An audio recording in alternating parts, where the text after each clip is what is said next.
Oke, Assalamualaikum warahmatullahi wabarakatuh. Kami dari kelompok 1 mata kuliah kewirausahaan, Bisnis dan Sistem Informasi, hendak mempresentasikan proposal ide bisnis kami yang berjudul GREENS, yaitu Gria Inspiration. Dan izinkan kami untuk memperkenalkan diri kami. Pertama ada saya, yaitu Ahmad Gilnur, dengan NIM 018 sebagai CEO dan COO. Kemudian ada Zidan Nur Karim dengan NIM 020 sebagai CTO. Lalu ada Farida Utami dengan NIM 008 sebagai CPO. Dan terakhir ada Munawaroh dengan NIM 021 sebagai CFO dan CMO. Kemudian ini adalah daftar isinya, ada deskripsi usaha, produk, pemasaran, hubungan pelanggan, pengelolaan usaha, keuangan, dan yang terakhir timeline dan prototype. Yang pertama adalah deskripsi usaha akan dilanjutkan oleh teman saya. Silakan. Oke, terima kasih. Jadi yang pertama adalah latar belakang dari usaha kami. Jadi bangunan itu merupakan kebutuhan pokok manusia yang wajib dipenuhi. Nah, bangunan selalu menjadi daya tarik untuk seluruh elemen masyarakat karena selalu mengalami peningkatan harga di setiap tahunnya. Terbukti dari pendataan yang dilakukan oleh BPS atau Badan Pusat Statistik bahwa IHPB atau Indeks Harga Perdagangan Besar untuk kelompok bangunan dari tahun ke tahun itu selalu mengalami peningkatan sebesar 3,03%. Oleh sebab itu, membangun sebuah bangunan itu bukanlah hal yang mudah. Seseorang perlu memiliki dana yang cukup, keterampilan yang cukup untuk membangun sebuah bangunan yang memiliki prinsip kekuatan, kegunaan, fungsi, dan estetika. Semakin tinggi sebuah bangunan memiliki 4 prinsip yang saya sebutkan tadi, maka bangunan dianggap memiliki nilai yang lebih tinggi, daya jualnya lebih tinggi. Nah, untuk membangun rumah sendiri itu, untuk menciptakan keunggulan tadi itu dibutuhkan peran dari desain eksterior dan juga interior. Nah, perancangan eksterior akan membantu kita dalam menentukan identitas bangunan seperti konsep dan model bangunan. Sedangkan perencanaan interior membantu dalam tata ruang. Nah, penyewaan jasa desain dalam bidang interior dan eksterior di Indonesia ini mencapai nilai 25.000 hingga 500.000 per meter perseginya. Nah, harga ini tuh dibilang fantastis hanya untuk perencanaan awal bangunan.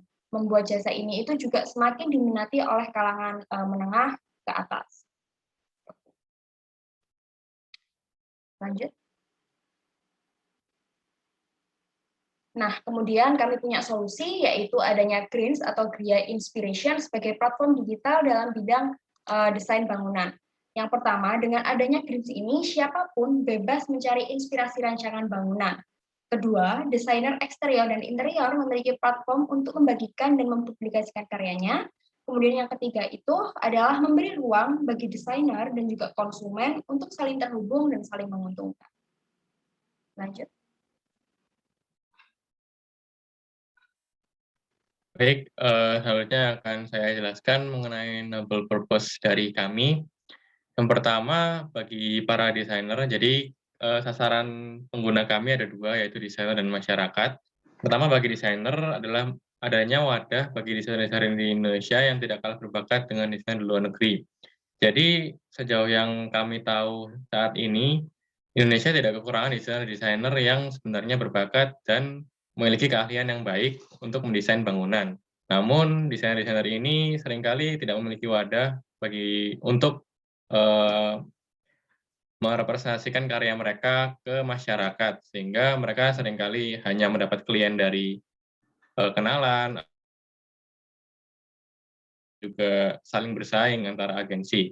Nah, di aplikasi Greens ini, para desainer secara individu dapat menyebarkan karyanya ke pengguna-pengguna lain, sehingga pengguna bisa langsung melihat dan mengapresiasi karya-karya desainer tersebut. Kemudian yang kedua adalah masyarakat.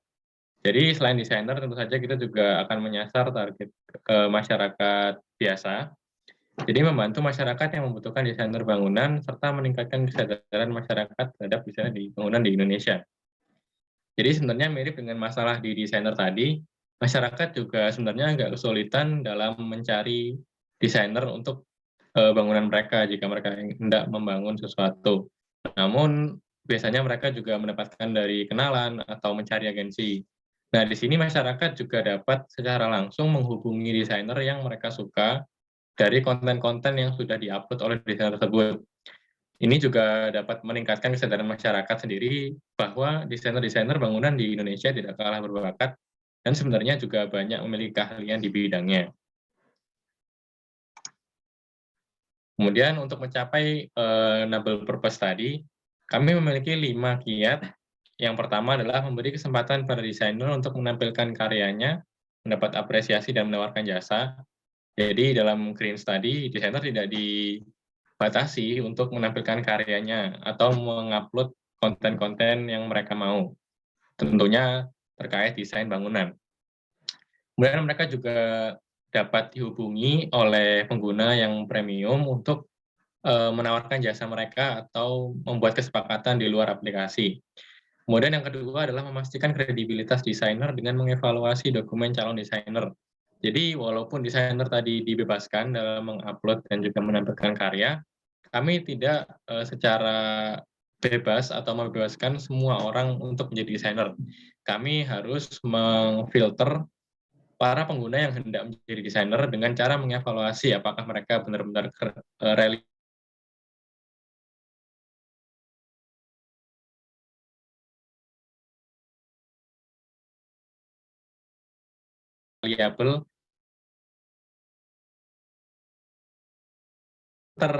search, dan lain-lain, sehingga pengguna dapat mencari desain yang mereka inginkan, misalnya modern, simple, dan lain-lain. Dan yang keempat, tidak membatasi transaksi antara desainer dengan pengguna di luar aplikasi. Jadi kami tidak mengikat desainer maupun pengguna dalam hal transaksi, sehingga mereka bisa bebas melakukan transaksi, tapi dengan syarat tidak melibatkan greens. Jadi mereka transaksi di luar aplikasi. Kemudian yang kelima, meningkatkan kesadaran masyarakat terhadap keberadaan desainer di Indonesia. Jadi tentunya kami juga melakukan pengiklanan, pemasaran, dan lain-lain yang berimbas kepada sadarnya masyarakat terhadap keberadaan desainer di Indonesia. Selanjutnya adalah produk yang akan dijelaskan oleh teman saya. Silakan. Ya, terima kasih. Yang pertama, produk. Greens merupakan sebuah platform digital yang menyediakan tempat untuk mencari inspirasi dalam membangun properti seperti rumah, gedung, apartemen, dan lain-lain. Greens menyediakan tempat untuk para desainer mempublikasikan desainnya untuk dijual kepada calon pembeli bangunan yang sedang membutuhkan desain bangunan. Greens menyediakan platform di mana pengguna dapat mencari desain sesuai dengan desain yang dicari. Pengguna dapat berkomunikasi langsung dengan desainer, dan juga pengguna dapat transaksi yang dilakukan oleh pengguna dengan desainer tidak ada ikut campur dari developer atau pihak yang mempunyai greens itu sendiri. Jadi pembayaran tidak terbatasi.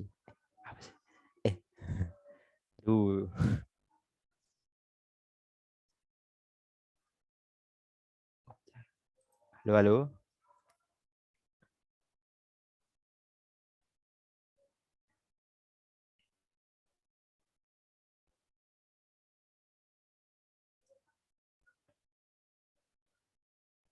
Selanjutnya design thinking.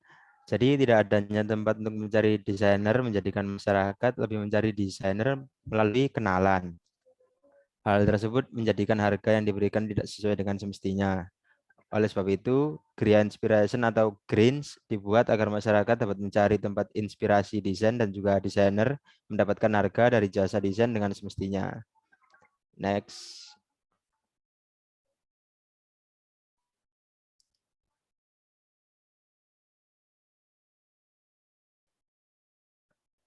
Untuk analisis kompetitor, kami menemukan 3 jenis pesaing. Yang pertama yaitu aplikasi milik agensi perumahan atau properti. Fungsi utama dari aplikasi pertama yaitu untuk membeli rumah. Pesaing pertama memiliki kelebihan, lebih jelas terarah, dapat dibimbing oleh konsultan dan arsitek yang sudah jelas kredibilitasnya. Namun hanya diperuntukkan bagi calon pelanggan agensi tersebut.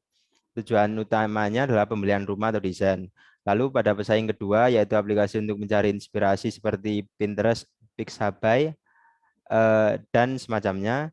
Fungsi utama dari aplikasi tersebut yaitu untuk mencari inspirasi desain seperti logo, icon, background, dan lain-lain.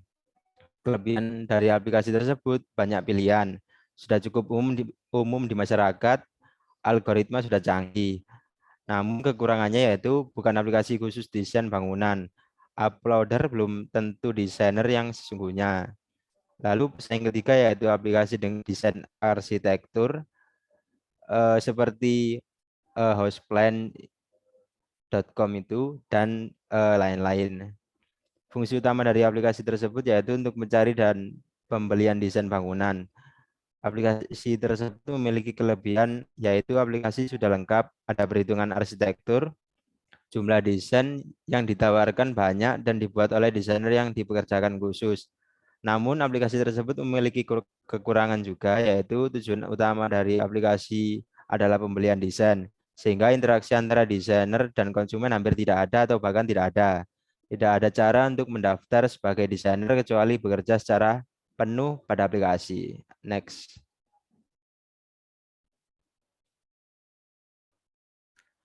Lalu sumber pendapatan dari aplikasi Green sendiri yaitu melalui akun premium. Akun premium sendiri dibagi menjadi 3, yaitu premium bulanan atau 1 bulan dengan harga Rp30, premium 6 bulan dengan harga Rp162.000, dan premium 12 bulan atau 1 tahun dengan harga Rp300.000. Next. Selanjutnya mungkin akan dijelaskan oleh teman saya. Ya, selanjutnya itu saran pelanggan. Saran pelanggan ini menggunakan B2G, yaitu semua masyarakat Indonesia yang berumur 17-60 tahun yang membutuhkan inspirasi desain, koneksi dengan desainer, maupun yang ingin mempublikasikan karya desainnya. Pertama, memiliki kemudian problem solving. Yang pertama, apa sih permasalahan pelanggan itu? Kemudian permasalahannya yang dialami masyarakat ketika ingin membangun bangunan yaitu kesulitan dalam menemukan inspirasi desain bangunan karena tidak memiliki pengetahuan atau pengalaman tentang desain atau biasanya menggunakan desain bangunan dari kenalan maupun agensi namun tidak mengetahui dengan baik kinerja individu desainer tersebut. Kemudian yang kedua, apa yang bisa diharapkan pelanggan terhadap produk kami? Yang pertama, pengguna dapat mencari inspirasi desain bangunan. Yang kedua, para desainer dapat mempublikasikan desainnya. Dan yang ketiga, dapat konsultasi dengan desainer terkait desain. Kemudian yang ketiga, produk kami bisa menyelesaikan masalah dan memenuhi harapan yang mana. Jadi aplikasi Greens ini memiliki 3 fitur utama, yaitu yang pertama menyediakan platform di mana pengguna dapat mencari inspirasi desain bangunan, kemudian menyediakan tempat bagi para desainer untuk mempublikasikan desainnya, dan yang ketiga menghubungkan antara pelanggan dan desainer untuk berinteraksi atau konsultasi mengenai desain. Selanjutnya,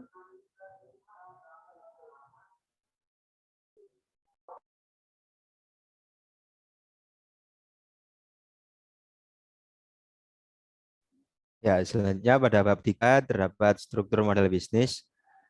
Yang pertama ada key partner, terdiri dari e-wallet, bank, badan untuk validasi sertifikat desainer. Lalu key activity terdiri dari maintenance app, customer service, sama build new feature. Terus terdapat value proposition terdiri dari menyediakan fitur upload untuk desainer untuk mempublikasikan karyanya, menyediakan fitur chat agar konsumen dapat terhubung dengan desainer, dan memberikan gambar-gambar desain bangunan untuk inspirasi desain bangunan. Lalu terdapat customer relationship terdiri dari diskon dan promo ke sosial media, website, event, dan lain-lain. Lalu ada fitur premium juga. Lalu terdapat customer segmen terdiri dari yang pertama usia produktif sekitar 17-60 tahun. Lalu berbagai kalangan yang memiliki perangkat seperti handphone, laptop, dan sejenisnya. Semua gender daerah yang memiliki sinyal internet yang baik, khususnya di Indonesia, orang yang membutuhkan inspirasi desain, koneksi dengan desainer, maupun publikasi karya desain. Lalu orang yang mengutamakan efisiensi dan kemudahan, dan juga orang yang familiar dengan teknologi dan mempercayai konten digital. Lalu terdapat key resources yang terdiri dari manusia dan alam, terdapat channel yang terdiri dari sosial media, website, dan event. Lalu cost struktur yang terdiri dari hosting, aset, domain, dan SEO. Lalu terdapat revenue streams, yaitu fitur premium atau dapat memberikan akses dapat melihat lebih banyak foto atau desain dari desainer dan juga kemudahan pengguna seperti fitur chat dengan desainer dan save postingan dari desainer unlimited atau tidak terbatas. Selanjutnya akan dijelaskan oleh teman saya. Oke, jadi selanjutnya adalah mengenai market size. Jadi dalam strategi pemasaran kita itu menggunakan 4P, yaitu product, price, promotion, dan place. Nah, untuk produk sendiri, Greenstone merupakan sebuah platform digital yang menyediakan tempat untuk mencari inspirasi dalam membangun properti seperti rumah, gedung, apartemen, dan lain sebagainya. Nah, Greens menjadi tempat untuk mempertemukan desainer bangunan dan calon pelanggan. Melalui platform digital ini, desainer bangunan dapat mempublikasikan karya terbaiknya dan calon pelanggan dapat mencari desain bangunan yang diinginkan hingga terhubung serta berkomunikasi lebih dekat melalui platform digital ini. Kemudian dari sisi price, nah secara keseluruhan Greens ini merupakan platform digital yang bersifat gratis, artinya dapat diakses oleh siapapun tanpa melakukan proses pembayaran ke pihak tertentu. Namun untuk meningkatkan kenyamanan pengguna Greens, Greens akan membangun fitur-fitur khusus yang bersifat berbayar gitu, agar dapat digunakan oleh user-usernya yang kami namai dengan fitur premium. Nah, fitur premium ini memungkinkan pengguna untuk melihat lebih banyak foto desain, memperhatiin jauh berbentuk video pengguna, kemudian ruang obrolan atau chat, dan lain sebagainya. Nah, harga untuk fitur ini sebesar 30.000 per bulan, kemudian dibanderol 162.000 selama 6 bulan, dan 300.000 selama 12 bulan. Kemudian selanjutnya adalah promosi. Nah, yang dilakukan melalui dua cara, yaitu online dan juga offline. Karena promosi melalui offline memang dinilai kurang efektif gitu ya, namun ini akan memberikan kesadaran masyarakat yang masih belum melek dengan teknologi. Maka promosi secara offline yang kami lakukan ada dua cara, yaitu yang pertama mengikuti event yang berkaitan dengan pembangunan properti dan bangunan. Event yang dimaksud dapat berupa seminar nasional ataupun pameran platform digital dan acara lainnya. Kemudian melakukan pemasaran di agensi properti seperti mall dan tempat umum. Pemasaran dilakukan dengan menarik pelanggan yang sesuai dengan target pasar Greens dan melakukan edukasi singkat terkait platform Greens. Nah, sedangkan untuk promosi online kita gunakan secara lebih luas karena ini juga dinilai sangat efektif. Yang pertama adalah membuat media sosial seperti Facebook, Instagram, Twitter, dan YouTube.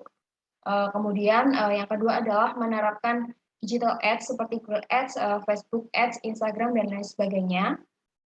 Kemudian kita akan mengoptimalkan SEO, karena pengoptimalan SEO ini akan bermanfaat untuk mengarahkan pengguna internet ke platform Greens. Kemudian bekerja sama dengan influencer yang ahli dalam bidang bangunan dan properti gitu ya, karena influencer ini memiliki banyak pengikut, itu cenderung lebih efektif dalam mempengaruhi masyarakat gitu. Nah, terakhir adalah menerapkan brand ambassador. Jadi brand ambassador akan meningkatkan kesadaran merek sebuah produk hingga meningkatkan penggunaan produk di masyarakat. Seperti itu. Lanjut. Baik, untuk selanjutnya yaitu jangkauan pasar.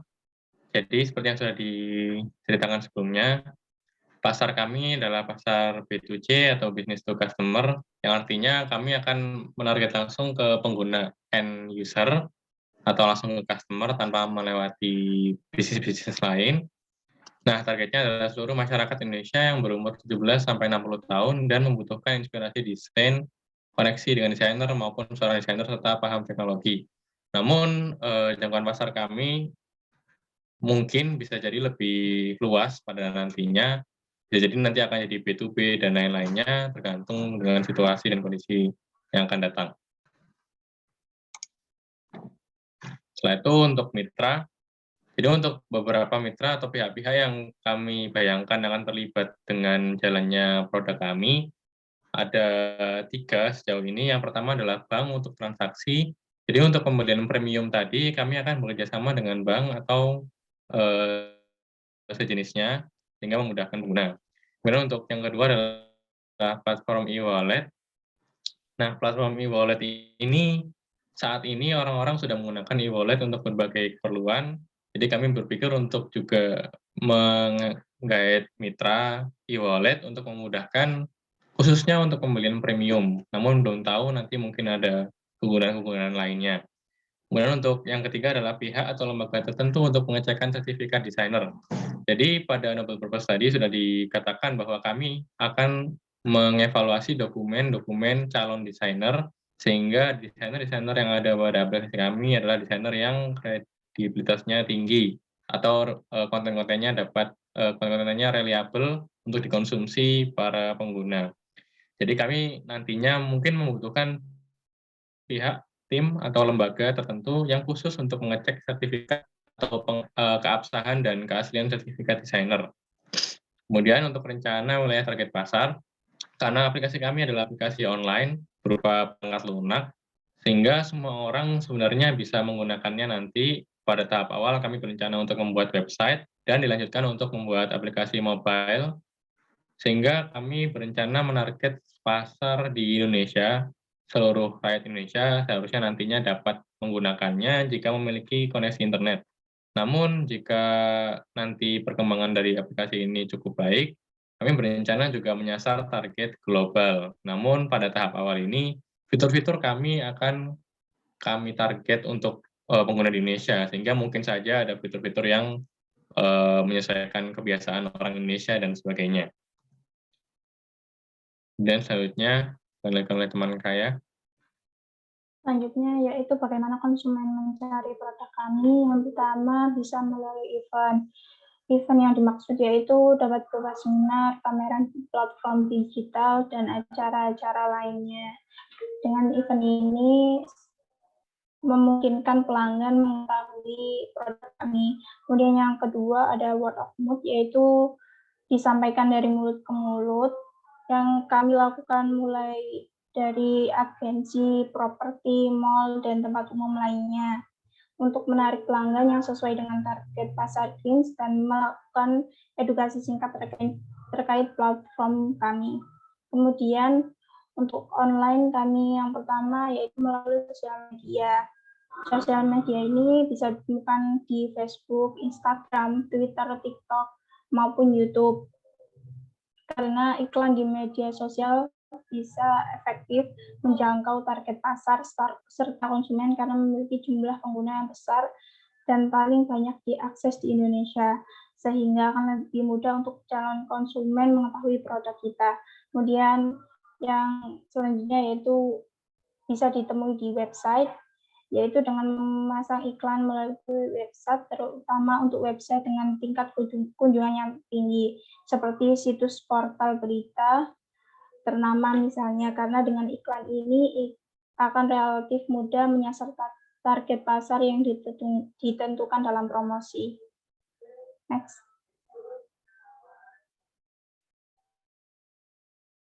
Kemudian bab 4 ada hubungan dengan pelanggan. Jadi yang pertama, bagaimana strategi agar calon pelanggan Anda menggunakan produk atau jasa Anda. Jadi untuk meyakinkan calon pelanggan kami untuk menggunakan aplikasi Greens ini, kami memiliki 3 poin. Yang pertama adalah menekankan bahwa produk kami yang pertama untuk solusi tersebut. Jadi sejauh yang kami riset atau kami cari, belum ada produk software atau perangkat lunak yang menawarkan solusi yang sama, yaitu untuk inspirasi desain bangunan, kemudian yang kedua menghubungkan antara desainer dengan pengguna, dan yang ketiga juga memudahkan desainer untuk menawarkan jasa-jasanya. Itu belum ada yang sesuai, benar-benar sesuai. Tapi khususnya di Indonesia, jika untuk global kami belum meriset lebih lanjut apakah sudah ada atau belum. Kemudian poin kedua yaitu menginformasikan kemudahan dan solusi yang kami tawarkan. Jadi kami akan berfokus dalam menjelaskan mengapa mereka perlu menggunakan Greens, atau kira-kira apa saja yang mereka dapat dari menggunakan Greens ini. Ya tentunya seperti memudahkan mencari desainer dan lain-lain yang sudah dibahas di poin-poin sebelumnya. Kemudian nomor 3, menargetkan calon desainer lebih dahulu daripada calon pengguna non-desainer. Jadi seperti yang sudah dijelaskan sebelumnya, kami menarget 2 jenis pengguna, yaitu desainer dan juga non-desainer atau pengguna biasa. Nah, mengapa kami menargetkan calon desainer lebih dahulu? Jadi kami menargetkan calon desainer lebih dahulu karena kami membutuhkan mereka sebagai konten kreator dalam aplikasi kami, karena aplikasi kami kinerjanya itu bukan kami membuat konten desain bangunan, namun kami akan mendorong pengguna-pengguna yang merupakan desainer untuk mempublikasikan karya-karyanya sehingga aplikasi kami berisi konten-konten yang berkualitas. Nanti kalau aplikasi kami sudah berisi konten-konten yang baik, baru sepertinya kami akan menarik calon pengguna yang non-desainer sehingga mereka datang sudah ada konten yang disuguhkan atau dikonsumsi. Kemudian yang selanjutnya adalah bagaimana cara untuk merespon pelanggan. Jadi kami memiliki 2 poin untuk merespon pelanggan. Yang pertama menggunakan platform media sosial seperti Instagram, WhatsApp, dan Twitter, dan lain-lain. Jadi ya seperti normalnya usaha-usaha lainnya, platform sosial media ini seperti sudah wajib untuk era sekarang karena memudahkan pelanggan untuk melaporkan sesuatu, untuk meminta layanan pelanggan, meminta bantuan, dan lain-lain. Kemudian yang kedua adalah memberi fitur bantuan dan laporan pada aplikasi kami. Jadi karena produk kami berbentuk software atau perangkat lunak, kami bisa dengan mudah memodifikasi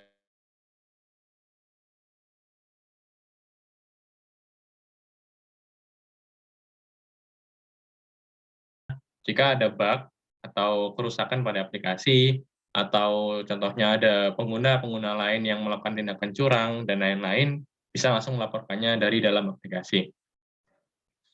Selanjutnya, strategi apa yang dilakukan untuk menjadikan pelanggan tersebut loyal? Jadi setelah kami mendapatkan pelanggan-pelanggan atau pengguna, jadi kami menganggap pelanggan adalah pengguna yang sudah membuat akun, walaupun mereka tidak membeli premium. Nah, kami memiliki 4 poin untuk menjaga loyalitas pelanggan. Pertama, maintenance dan update aplikasi untuk memenuhi kebutuhan pengguna. Karena perangkat lunak, salah satu kelebihan dari perangkat lunak sendiri, kita bisa memperbarui perangkat lunak tersebut dari waktu ke waktu untuk memenuhi permintaan pasar. Jadi nanti jika ada laporan, ada permintaan, maupun ada feedback dari pelanggan, kami bisa memperbaruinya untuk memperbaiki lagi aplikasi menggunakan aplikasi kami. Kemudian yang kedua adalah melakukan perbaikan jika memungkinkan berdasarkan laporan pengguna. Jadi ini sebenarnya poinnya hampir sama dengan yang pertama. Jadi jika ada laporan dari pengguna tentang kerusakan, tentang bug, kami akan sesegera mungkin untuk membetulkannya, dan jika memang itu bukan sebuah bug, kami akan sebisa mungkin menjelaskannya dengan baik kepada pelanggan. Kemudian yang ketiga adalah mendengarkan dan menjelaskan jika terdapat keluhan pengguna, baik teknis maupun non-teknis. Jadi salah satu hal yang bisa kami lakukan adalah memberikan layanan servis yang baik bagi pelanggan. Jika pelanggan merasa kesulitan atau memiliki keluhan, kami tidak mengacuhkannya, namun dengan sebaliknya kami memberi respon yang baik. Respon yang baik tentu saja bukan hanya menyenangkan pelanggan, namun juga menjelaskan kira-kira masalah apa yang dihadapi dan jika ada solusinya. Kemudian yang keempat adalah menyajikan konten-konten terbaik dan berkualitas.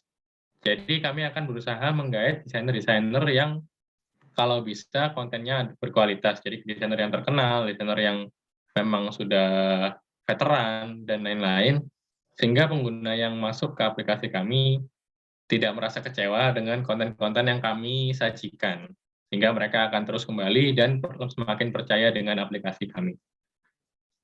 Lalu di mana calon pelanggan dapat menggunakan produk atau jasa Anda? Jadi juga ada 2 poin untuk menjawab pertanyaan ini. Yang pertama, kami berencana untuk membuat aplikasi website pada tahap awal, sehingga pengguna dapat mengaksesnya dengan memasukkan URL yang benar dan membuat akun. Jadi kami tidak menerima guest atau orang yang masuk tanpa akun, jadi mereka diharuskan membuat akun. Kemudian yang kedua, untuk aplikasi mobile nantinya pengguna dapat mengunduhnya melalui platform seperti Google Play Store atau App Store. Nah, jadi nanti jika memang lancar, kami akan berencana membuat aplikasi mobile. Karena aplikasi mobile sekarang sedang naik daun karena hampir semua orang sepertinya memiliki smartphone. Dan tentu saja pengguna dapat mengunduhnya melalui platform yang sudah biasa digunakan. Kemudian yang selanjutnya adalah pengelolaan usaha dan yang dijelaskan oleh teman saya. Terdapat struktur organisasi dari Greens. Yang pertama terdapat CEO yang diisi oleh Ahmad Iqlil Nur. CEO sendiri mempunyai tanggung jawab terhadap pengambilan keputusan, membuat kesimpulan terhadap suatu masalah, mengawasi kinerja seluruh anggota organisasi, dan memastikan organisasi tetap berjalan sesuai tujuan dan strategi yang telah ditentukan. Lalu terdapat CMO yang diisi oleh Munawaro. CMO sendiri mempunyai tanggung jawab terhadap analisis data seperti memprediksi tren bisnis dan perilaku pelanggan, membuat strategi perencanaan atau pemasaran, dan memahami produk perusahaan. Lalu terdapat CTO yang diisi oleh Zidan Nur Karim. CTO sendiri mempunyai tanggung jawab terhadap segala teknologi informasi yang ada seperti website dan keamanan teknologi informasi serta mengelola maintenance. Lalu terdapat CPO yang diisi oleh Farida Utami. CPO memiliki tanggung jawab terhadap pengembangan produk dari hulu ke hilir, menyusun objektif dan key result divisi produk, hingga pertemuan dengan mitra kerja. Lalu terdapat CCO yang diisi oleh Ahmad Iqlil Nur, yang memiliki tanggung jawab untuk memastikan pelanggan nyaman dan merasa dihargai oleh organisasi dengan cara merespon dan mengelola segala feedback, komentar, maupun laporan terkait kinerja dan produk milik organisasi. Lalu meneruskan seluruh feedback maupun komentar pada bidang yang bersangkutan sehingga dapat segera diatasi. Lalu yang terakhir terdapat CFO yang diisi oleh Munawaro. Tugas dari CFO sendiri yaitu untuk melacak arus kas dan perencanaan keuangan, menganalisis kekuatan dan kelemahan keuangan perusahaan, membuat laporan keuangan, serta sebagai penghubung antara perusahaan dan mitra bisnis. Next. Selanjutnya masuk ke bab 6 yaitu keuangan. Next. Yang pertama terdapat cash flow. Cash flow sendiri dibagi menjadi dua yaitu cash masuk dan cash keluar. Untuk kas masuknya yaitu yang pertama terdapat kas atau kita mengadakan patungan tiap bulannya, di mana setiap orang memberi patungan sebesar 100.000 sehingga jika dikumpulkan dan dikali 4 orang jadi 400.000 per bulannya. Lalu uang pendanaan yang rencananya kita akan mencari uang 100 juta dalam 6 bulan pertama dari lomba atau pendanaan. Jadi untuk Januari sama Februari kita rencananya emang Rp0 karena kita akan mencari lomba di bulan Maret ketika web kita sudah hampir jadi. Lalu untuk investasi karena masih 6 bulan pertama jadi Rp0. Pemasukan dari iklan karena 6 bulan pertama jadi masih Rp0. Dan pemasukan dari akun premium dan juga karena masih 6 bulan pertama jadi Rp0. Untuk kas keluar yang pertama terdapat hosting seperti yang saya jelaskan tadi, di mana kita merencanakan website kita keluar dana buat hosting yaitu di bulan Maret dengan total dana yaitu Rp640.000. Lalu untuk domain juga ikut web yaitu keluar dana Rp200.000. Lalu untuk gaji pegawai kita rencananya akan mengambil seperti magang mahasiswa di bulan Mei sama Juni dengan total pegawai yaitu 4 orang, di mana setiap orang nanti mendapatkan 200.000 per bulannya. Jadi kita keluar uang dengan total 800.000 di bulan Mei sama Juni. Lalu untuk biaya promosi mengikut juga dengan web, yaitu mulai dari bulan Maret dengan total dana keluar yaitu Rp500.000. Next.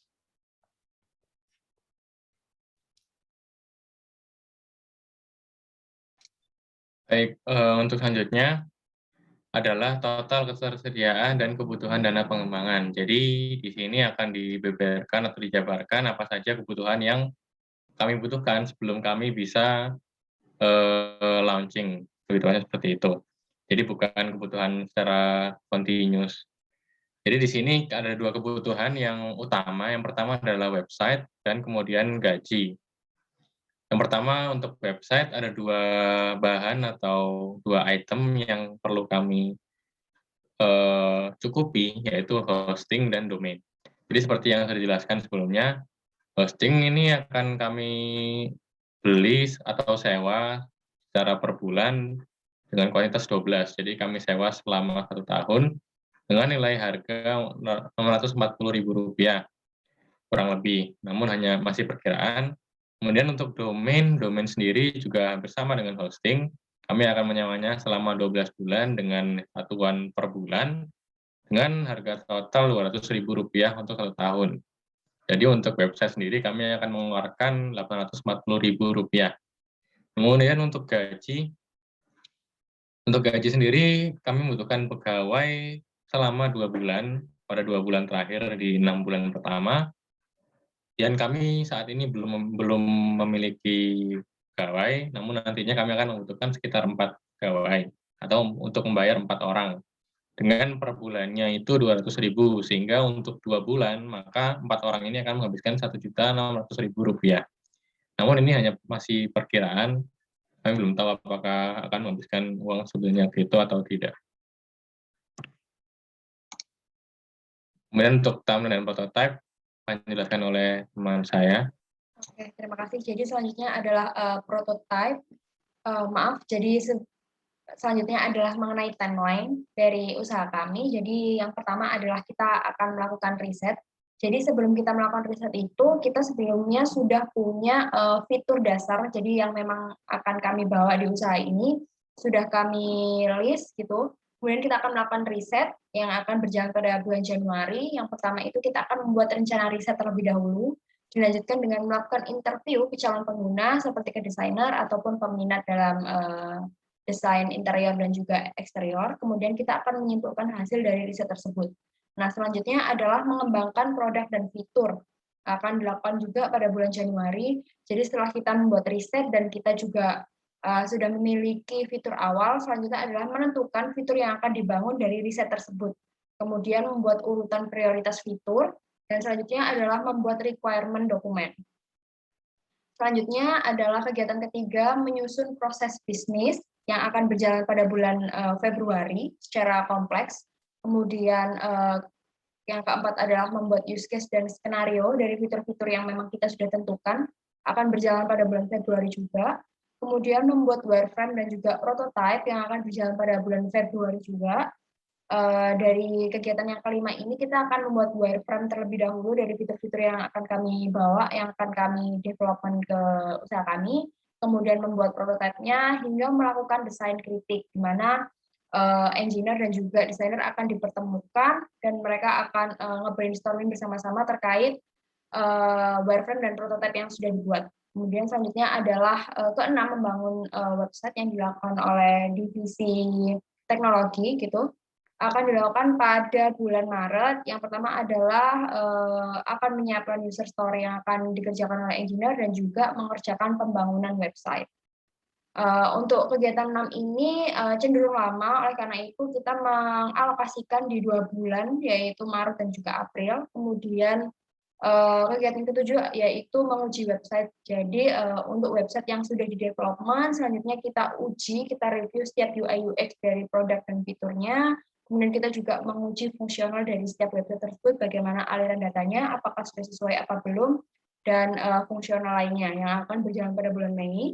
Selanjutnya adalah mengurus legalitas usaha yang akan berjalan pada bulan Mei juga. Jadi kita akan membuat dokumen legalisasi Terkait usaha, kita mempersiapkan semua dokumennya, lalu akan mengurus dokumen legalisasi ke lembaga-lembaga terkait. Kemudian kegiatan ke-9 adalah memasarkan produk yang akan berjalan pada bulan Juni. Dalam pemasaran produk ini, kita akan membuat media sosial, kita akan melakukan branding ke segmen desainer terlebih dahulu, kita akan melakukan pengoptimalan SEO, dan juga melakukan digital marketing yang lainnya. Kemudian yang terakhir adalah yang akan dilakukan oleh bulan Juli juga, yaitu monitoring traffic pengunjung. Jadi di mana web kita sudah berjalan, sudah dinikmati oleh user, kita akan monitoring traffic dari pengunjung, di mana pengguna dari website itu sendiri. Lanjut.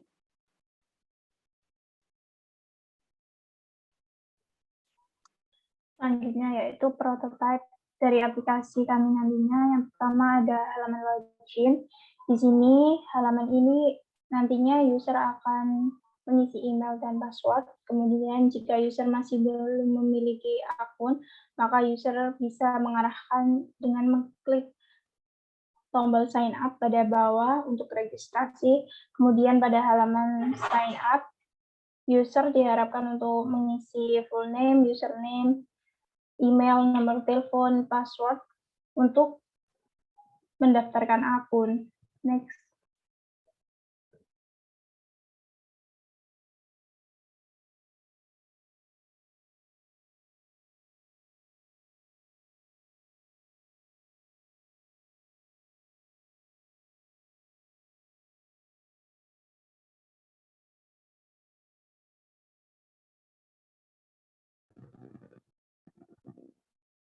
Kemudian halaman utama untuk dari sisi desainernya.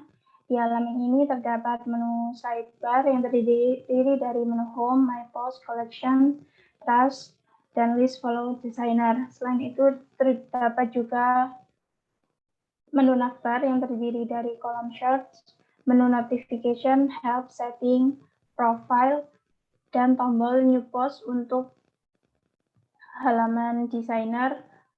Kemudian untuk halaman utama bagi konsumen itu kita beda, yaitu ada become a designer, yaitu untuk menjadi akun desainer. Next.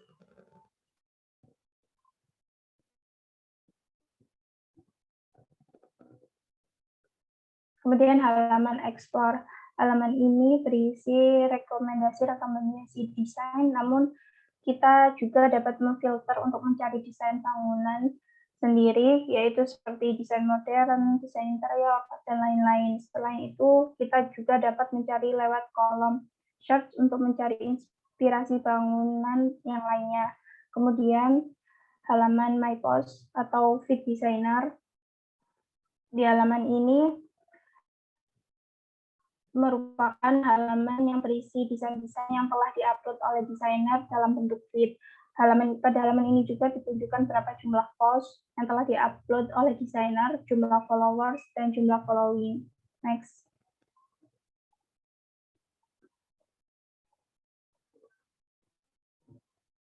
Kemudian halaman profile designer. Ini halaman profile designer sama seperti My Feed, cuman ini dari sisi konsumen. Bedanya yaitu ada tombol follow dan message untuk mengirim pesan dan follow untuk mengikuti. Next. Next-nya itu ada halaman detail post. Pada halaman detail post ini berisi detail desain yang meliputi nama bangunan, deskripsi desain, dan kategori desain bangunan. Next.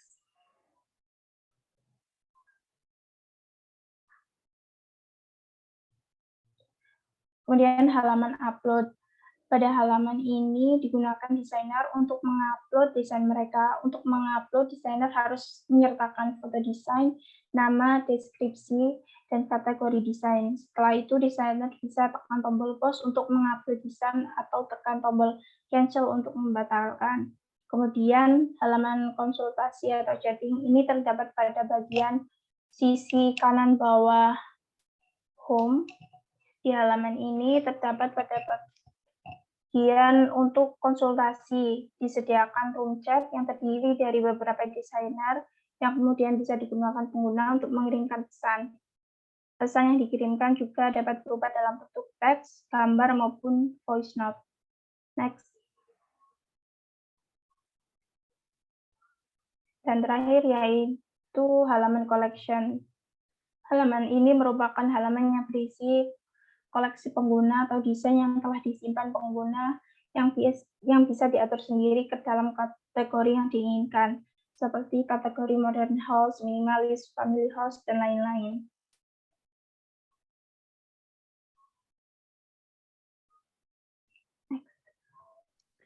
Ini referensi dari kami.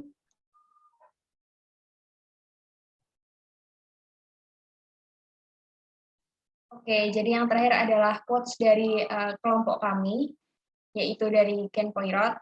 Today is your opportunity to build tomorrow you want. Silakan kembali kecil. Oke, baik. Sekian presentasi dari kami. Ntar saya stop share dulu. Oke, baik. Sekian presentasi dari kelompok 1.